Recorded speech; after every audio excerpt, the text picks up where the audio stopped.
For Šeško, Manchester United has submitted the bid of 75 million euros plus 10 million add-on, which is 85 million asking price from Leipzig. And you guys are there. Newcastle have gone to bid 90 million. What kind of bidding war are you guys into? First and foremost, I'm not in any bidding war with Newcastle. You understand, eh? I'm not age mate with Newcastle. But they bid 90. Yeah, because they're a small club. They are trying to, go to Leipzig and yes. It's not they're begging Leipzig. Leipzig will add money for you. Let Šeško come. It's down to see. Let me tell you, before we go, if you look at the pattern of Manchester United in this transfer window, we don't submit bid without players' approval. Okay. Do you understand? Okay. Wilcox, I told you in our last video that Wilcox has traveled. You understand? Yeah. And he has met with Šeško. Do you understand? And now, remember that the journalists were reporting that Šeško is going to make his final decision yesterday/today. So for you to see my bid, you should already know. You understand? So something is going on underground. Exactly. Before you see my bid, you don't go and ask for a girl's hand in marriage unless you already know the guy and have made backstage arrangements. You understand? Okay. If I meet Leipzig, I say Leipzig, bring Šeško for me. Bring this Ibrahimovic for me. Ibrahimovic or Šeško has already said yes to Manchester United. So we are chilled. What's keeping him from coming public to say it? No, it's professional. You understand? He's here to strike a deal with Manchester United. Leipzig too is not, has not yet agreed a deal with us. So it's all professional of him to come out now and say that he's going to Man U. But don't forget that late last month, or I think around that period where there was a Šeško going to Arsenal, Gyökeres going to Arsenal, Gyökeres went and followed Manchester United on Instagram. Are you aware? Gyökeres Šeško, I go for Šeško. What do I need Gyökeres for? Šeško went and followed Manchester United on Instagram. Yeah, so you understand? Yeah. So it has been there. And one thing I loved about this particular transfer is we understood Leipzig's asking price. You understand? We went in with it immediately.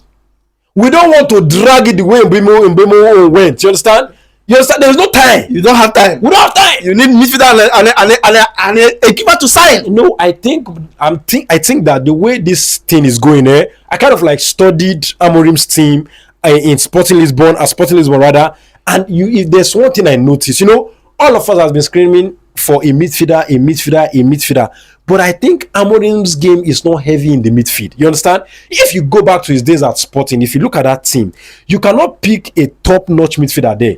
There is no midfielder in that Sporting team that you can say, okay, this midfielder is something that is somebody that is attractive to big club. You understand? Yeah. But if you notice, his wing backs, his strikers are attractive. His defensive line are attractive. They have been attracting bid. Those are where the key players are. Those are where the crucial players are. You understand? So I believe that Šeško is more important to Amorim than the midfield. You understand? He is not creating chances through the midfield. He is creating chances through the wing backs. You understand? So I believe that Šeško is what Amorim has prioritized, and if Šeško come, I'm more than happy.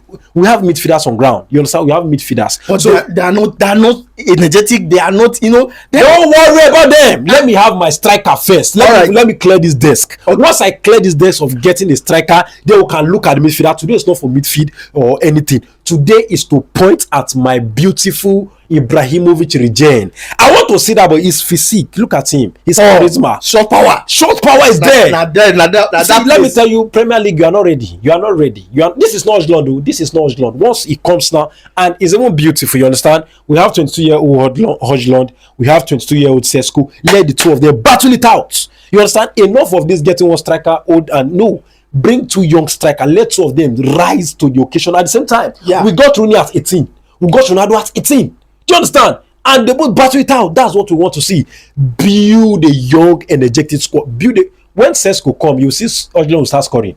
You understand? Yeah. It's because of this lack of real competitor. That's why Højlund is doing what he's doing, running like somebody who is carrying this thing.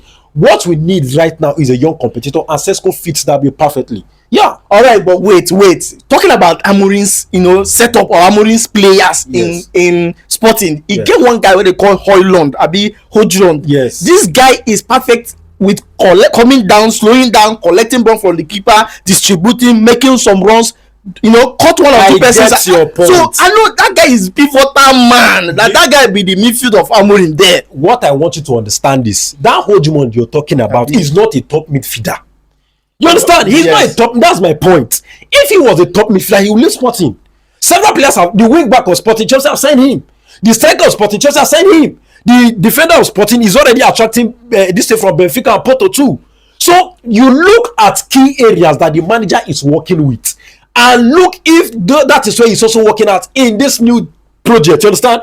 Yes, midfield is important because that's where you control games. But if you look at our game against West Ham, I saw something that Mbeumo and Amad did. You understand? Mbeumo came against Everton. Yes, Mbeumo came inside. That thing that led to the penalty. Yeah. Where Mbeumo came inside, once the pass came, he didn't even think about whether Amad is there. He just flipped it there. So that is how you get to know that he is not waiting for a midfielder to throw his final passes. He is already trying to create double 10 there that can do the ball carrying and the ball playing. Amorim we might be, misjudging him or not misinterpreting his tactics, you understand, based on how we want to see the game. How he wants to see this game is completely different. He's not heavy on midfield, you understand? Yeah. He's heavy on, having attacking players that can also come back and play. You look at what's his name? Koha is dropping back. You look at Mbeumo is dropping back. You understand? And then you have Ugarte, you have Kobe Mino. I believe that once a striker that finish chances comes and Koha and Mbeumo drops down, you understand? We are good to go. And Šeško is coming. Šeško the machine. The machinery. Man, I don't hype too much. Forget, I will help him. See, okay. If you look at that guy and you look at Ibrahimovic, you see the same player. You see, one thing that people do not understand is it is destined that Šeško will play for us. The occasion fits it perfectly. The team is ready now. We have cooked the whole area. What is left now is just somebody who is going to come and eat. Šeško, come and chop these goals. Come and eat them.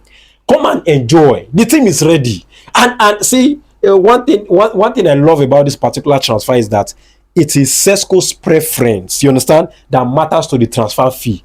Because Leipzig has told Šeško, we are going to let you go for 75 million.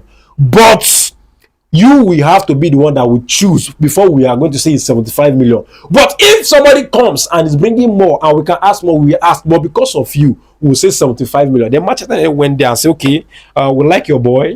He's a good boy. We are giving you the 75 million, and if he does well, we'll add 10 million to it. Before tomorrow morning, bet me. Before tomorrow morning, Šeško is wearing this jersey. See, Šeško is here. See, Šeško is here. That guy. See, the shot. Oh my goodness, Šeško is a bamboozler. That reminds me, the same issue with Højlund, the same issue when you guys wanted to sign Højlund, the same amount, the same everything. Well, the thing with Højlund is that this guy run a scam. A scamming ring. Yes, he ran a scamming ring. 100 million for what's the name of this guy? Anthony. 60 million for Mason Mount. 75 million, almost 85 million for Højlund. You understand? 85 now, 75 plus. No, he has not met the add-ons. He's not even doing it. He will not meet it if he goes. Okay, that's you understand? So 75 million, a lot of scam here and there. So we are still paying for those scams. Even Onana came for almost 50 million. We are still paying for the scam. A lot of scam here and there. So this is just that we are trying to clear it. Once we clear that scam out and then we get our team right, and we are getting it right. Amorim is buying at the right price, buying the right. Amorim said something. He said that if a manager comes into the club now and the manager meets his signing, the manager will appreciate. What does that tell you? It tells you that he is indirectly calling Ten Hag a mumu man, somebody who is foolish with his signings. He is saying he's building a team that if anybody comes and inherits this team, that person will be happy. And we have to be honest, that person will be happy. Ten Hag doesn't give a fuck. It's not about giving a fuck. What I'm talking about is Ten Hag made a mess of his recruitment. Yeah. Look at what Amorim is doing now. If Amorim leaves the job now and the new manager comes in, there's a fine array of players to work with. You understand? Premier League. Yes, Premier League proven players, and that's what we are talking about. Hopefully, the Šeško deal gets over the line. We bring Šeško, make him ready before 17th, so that I can tarnish the image of us now. Okay. tarnish the image of Arsenal. Yes, tarnish it. What is left of their image, they wash it away. Okay, first of all, wait. Before they said the signing of Manchester United depends on the selling out of the gang. Yes. And now, till now, I never sell out one gang. No. Okay, Rashford is gone on loan, yes. and the other gang are still remaining. But you guys are going for Šeško, and you are standing strong that before tomorrow morning, Šeško is yours. What you don't understand about this transfer deals is that we are not paying the money totally. You understand? We might give Leipzig 20 million pounds or 20 million euro thereabout just to pay further. You understand? It's instrumental. It's not compulsory to drop the 70 million. When United enter this transfer summer, we said that we have, I think, 100 million plus. And if you look at how much we split it around, giving Brentford 30, giving what's the name of this guy, Wolves 30, we still have money on ground. We still have up to 60 something, 70 that we can still break here and there. So we are not bringing all the money. We still don't have money, but we have promises. We have leverage. We are big. We will pay. Manchester United and debt is nothing. We'll pay. Amorim said something. Amorim said, yes, we don't have money, but the club has a lot of resource window that money can come from. So it's a rich club. You cannot support Manchester United and you don't feel like you're supporting a rich club. We are a rich, wealthy club. We'll pay the money. Don't worry. All right, Šeško is coming. He's here. Confirmed by you. He's here. Okay, Šeško is here. We don't go for players unless they agree to come. We've done the meeting. He has agreed. See, tomorrow morning, Šeško, Old Trafford, sharp. All right, so Manchester United fans, let's know your thoughts in the comment section below, and don't forget to follow us on all social media platforms at Football Analysis 247, and also subscribe to our YouTube channel. Thank you for watching, and see you on the next one.